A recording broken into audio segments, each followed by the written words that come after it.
Hello student, good morning. जैसे कि सभी को पता है कि यूपी बोर्ड क्लास 1 मैथमेटिक्स का जो एग्जाम है वो 3 मार्च को प्रस्तावित है। तो इसमें अनसॉल्व पेपर प्रीवियस क्वेश्चन हमको सॉल्व करवाना है। आप अगर 2024 से 2020 तक के सारे क्वेश्चन हर एक सेट के सब कंप्लीट कर लेंगे तो बोर्ड एग्जाम में आपको बहुत ही आराम से अच्छे तरीके से आप क्वेश्चन को सॉल्व कर पाएंगे। तो इसमें 2024 के सेट नंबर फर्स्ट हम क्वेश्चन सॉल्व करवाएंगे। 324 की एक कोड है जिसका पहला क्वेश्चन एक का नंबर है कि यदि आप ए और बी दो चीज लिखा है, एक ए लिखा हुआ है एक बी लिखा है, तो ए का जो क्रम है वो p क्रॉस q है और जो बी का क्रम है वो q क्रॉस r है। तो देखिए ए और बी में रो एंड कॉलम, तो ए का कॉलम और बी का रो यदि सेम होते तो आप में जो ए बी का क्रम पूछा जाएगा तो ए बी का क्रम क्या होगा, यहाँ पे p क्रॉस r होगा, जो कि ऑप्शन फर्स्ट सही है। समझ पा रहे हैं? यदि a का p क्रॉस q, b का q क्रॉस r है, यदि a का सेकंड और b का फर्स्ट आपको अगर सेम लगेगा तभी a b का क्रम पॉसिबल होगा। तो वहां पे इसका पहला इसका सेकंड भी उसका क्रम होगा जो कि p क्रॉस r हो जाएगा। इसका ये पहला क्वेश्चन का फर्स्ट आंसर सही है। ठीक है, उसके बाद हम सेकंड क्वेश्चन में जाएंगे। एक के खा नंबर में एक के खा में लिखा हुआ है कि किस बिंदु पर रेखा, देखिए एक रेखा लिखा हुआ है, रेखा y = लिखा हुआ है x + 1, ठीक है, और दूसरा है वक्र, इसमें वक्र जो लिखा है y² = 4x।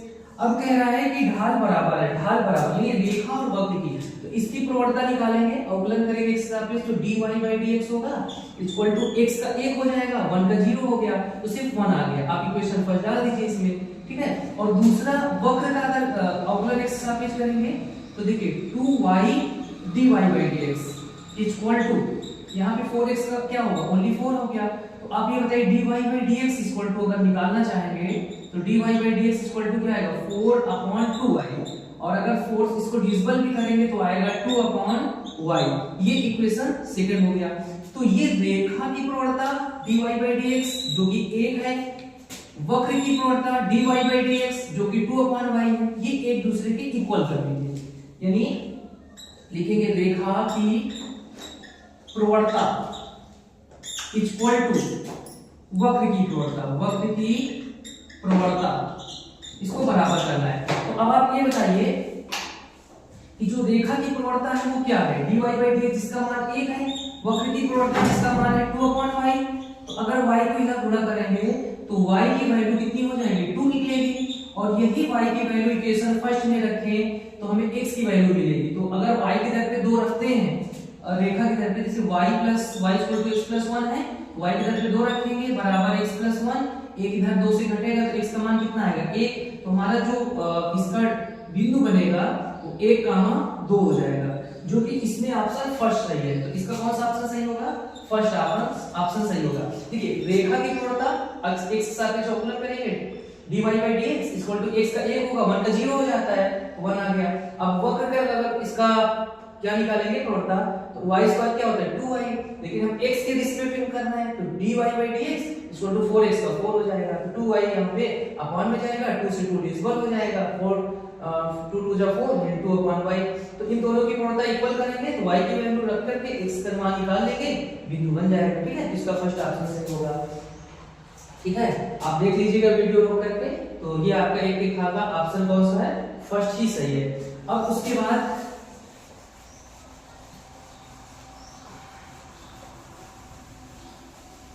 एक के घर नंबर में देखिए, आपके पास एक के घर में सबसे पहले कह रहा है इंटीग्रेशन, तो रूट के अंदर लिखा है 1 + sin 2x, इसका समाकलन करना है। तो इंटीग्रेशन लगाइए, 1 को हम लिख क्या सकते हैं, sin² x + cos² प्लस, देखिए sin 2x का फार्मूला होता है 2 sin x * cos x, root के अंदर है, ठीक है, आगे dx लिखा है। तो देखिए रूट के अंदर sin² x cos² मतलब a² + b² + 2, फार्मूला नहीं होता a + b whole square, sin x + cos x का होल स्क्वायर, और आगे क्या है dx है।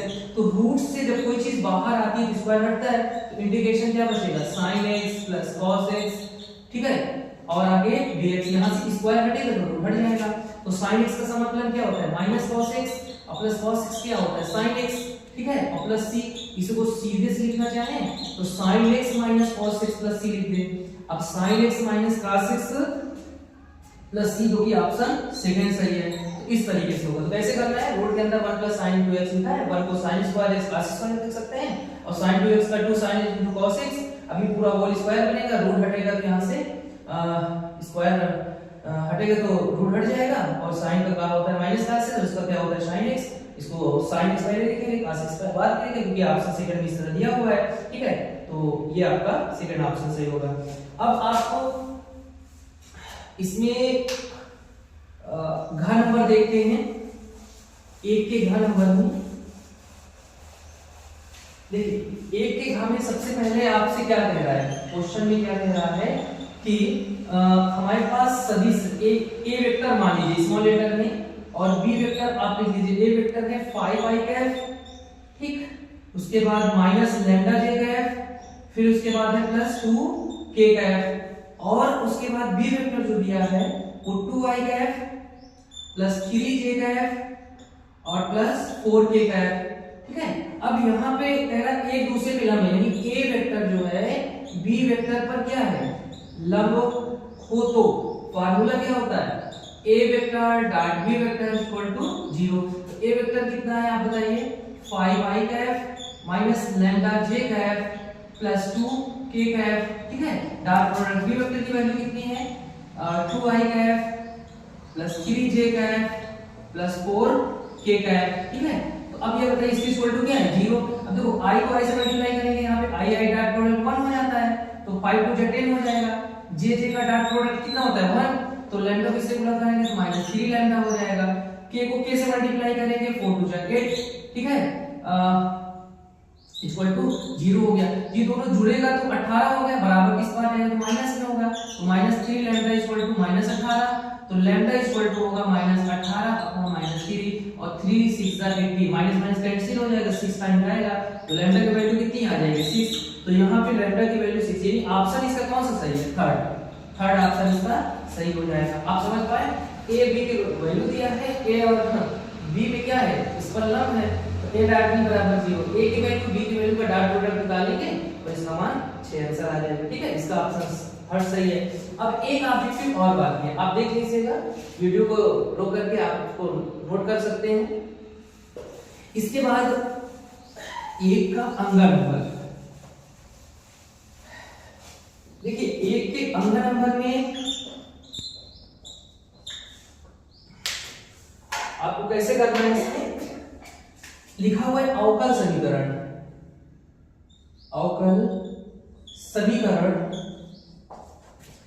देखिए d2y/dx², ठीक है, उसके बाद इक्वल टू 4, मतलब कि क्यूब रूट जैसे होता है ना, वैसे 4 रूट के लिए 4x प्लस dy/dx का होल स्क्वायर, ठीक है।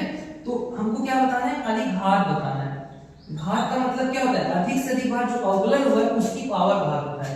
तो हमें दोनों बच्चों का वर्क कर देना है, वर्क करेंगे तो यहां से 4 पावर, दोनों का 4 पावर करेंगे क्या आएगा d2y/dx² की पावर 4, इधर वाला हट जाएगा, तो क्या बचेगा x प्लस dy/dx का होल स्क्वायर। अब बताइए अधिक से अधिक बार अवकलन कहां हुआ है, अधिक से अधिक बार अवकलन तो वो उसकी कोटि होती है, तो कोटि मान लो अधिक से अधिक बार अवकलन कितने बार है यहाँ पे 2 बार, लेकिन कोटि नहीं पूछ रहा है, घात पूछ रहा है। तो घात कैसे बताएंगे, तो उसकी पावर, अधिक से अधिक बार अवकलन उसकी पावर क्या है 4, तो ये हमारा आंसर हो गया 4, ठीक है। तो 4 ऑप्शन कौन सा सही है, फर्स्ट ऑप्शन। तो इस अंगा का फर्स्ट ऑप्शन सही है 4। समझ पा रहे हैं, जो भी अवकल समीकरण होगी उसमें अधिक से अधिक बार जो अवकलन होता है वो उसकी कोटि होती है, और उसी की पावर जितनी होगी उसकी घात होगी। ठीक है, ऑब्जेक्टिव टाइप क्वेश्चन कंप्लीट हो गया है, ठीक है, समझ में आ गया आपको, ठीक है। इसके बाद अब हम 2 के का नंबर से क्वेश्चन स्टार्ट करेंगे, और ये 2 नंबर तक कंप्लीट करेंगे, फिर तीसरे क्वेश्चन से फिर चलेगा।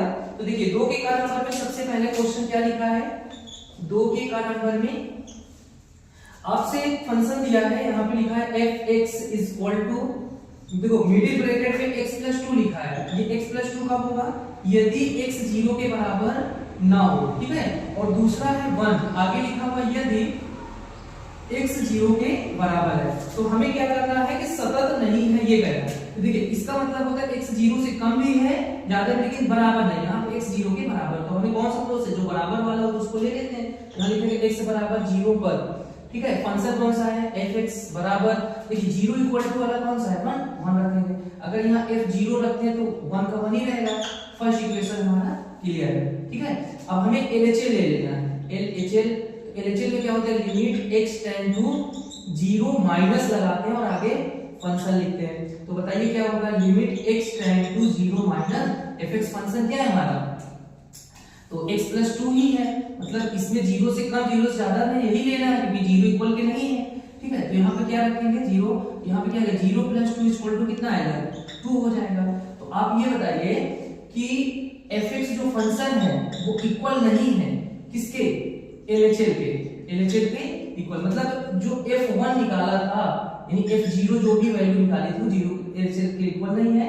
अतः हम क्या कह सकते हैं कि संतत x बराबर 0 पे क्या है, अतः x बराबर 0 पर संतत नहीं है, ठीक है। देखिए संतत कब होगा, जब आपके पास f(x) की वैल्यू बराबर LHL की वैल्यू बराबर RHL की वैल्यू तीनों इक्वल हो जाएंगे, तब ये संतत होगा। अगर इन दोनों में कोई भी एक इक्वल नहीं है तो वो संतत नहीं होगा। यहाँ भी संतत नहीं है, ठीक है। तो ये आपका क्वेश्चन कंप्लीट हुआ, समझ पा रहे हैं। स्टेप में देखो, पहले स्टेप में RHL की जरूरत ही नहीं, जब ये इक्वल नहीं है तो संतत नहीं होगा। तो इस तरीके से ये क्लियर हुआ 2 का ख नंबर। अब उसके बाद हमें 2 का ख नंबर में, देखिए बहुत ही आसान क्वेश्चन है, बस एक बार प्रयास करिए, क्वेश्चन सॉल्व करिएगा। अब देखिए 2 के ख नंबर में क्या लिखा है, 2 के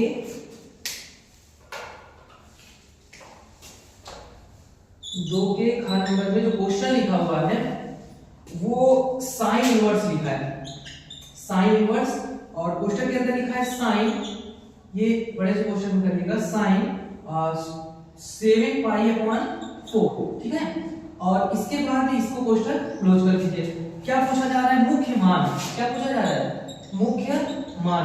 तो देखिए मुख्य मान साइन का जो होता है, साइन का मुख्य मान होता है वो कहां से कहां तक होता है, -π/2 से लेकर के π/2 लिमिट तक होता है, ठीक है।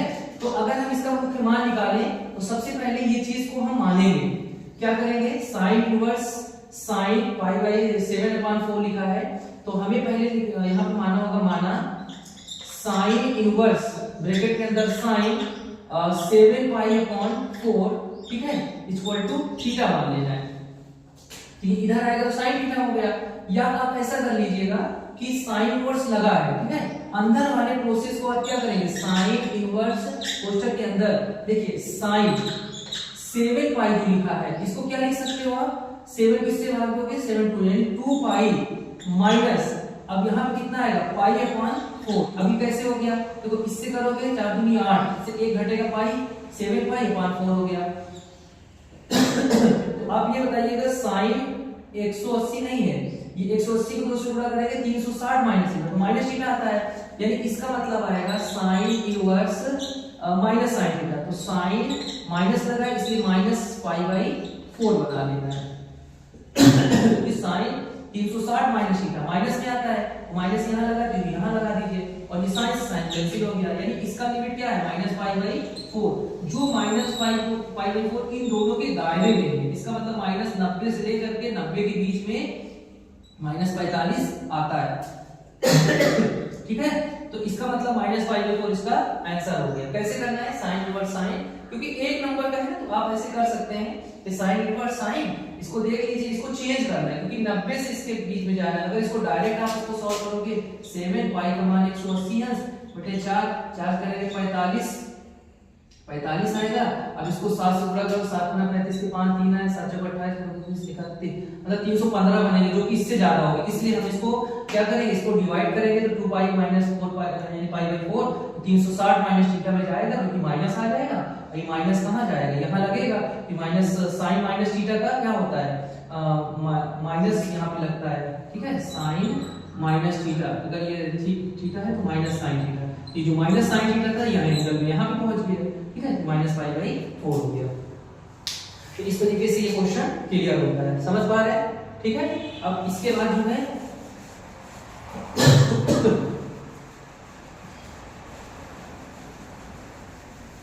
इसके बाद जो अगला क्वेश्चन दिया है वो 1